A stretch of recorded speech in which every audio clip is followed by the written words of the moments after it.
Puera con el Kawa Beach na Artilim Boulevard, mucho pa otro mga beach na syudad el hindi mas libraw para anda pa banya o man picnic.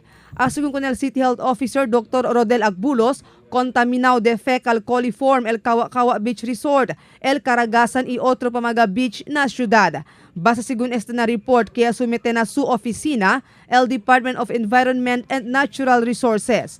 El DENR según el conduci examinación con el calidad del agua en ese mga beach durante el mes de octubre, noviembre y diciembre del pasado año.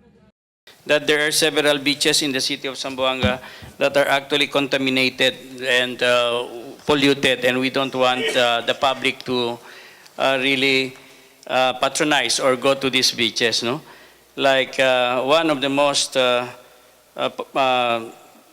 one of the bathing beaches that are classified as not safe for bathing is Kawa Boulevard and even Caragasan.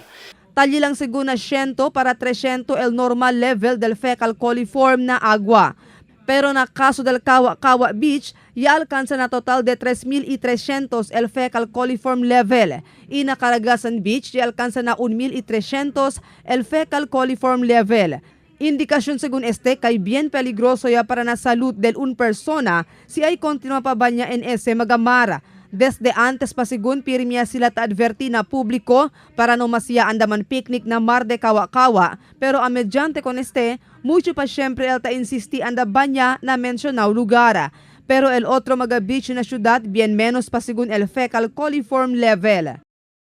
Sometimes if your bathing your sanitary toilets, septic tanks are not sealed, then this could cause the contamination, especially on private beaches. No? For public beaches, I think we really have to go and make further studies on the residents that are residing along the shorelines, because I think this is the cause of the contamination. Okay. No hay panombra si Agbulos con el otro mga beach por causa que ay evalua pa según sila con el sitwasyon en ese mga lugar.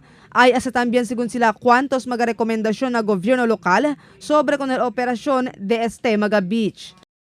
And so that's the very reason why the City Health Office will go and check on all these beaches and see whether their sanitary facilities are actually they followed the recommendation of the Office of the City Health. Marifita Mayo, Dateline Zamboanga.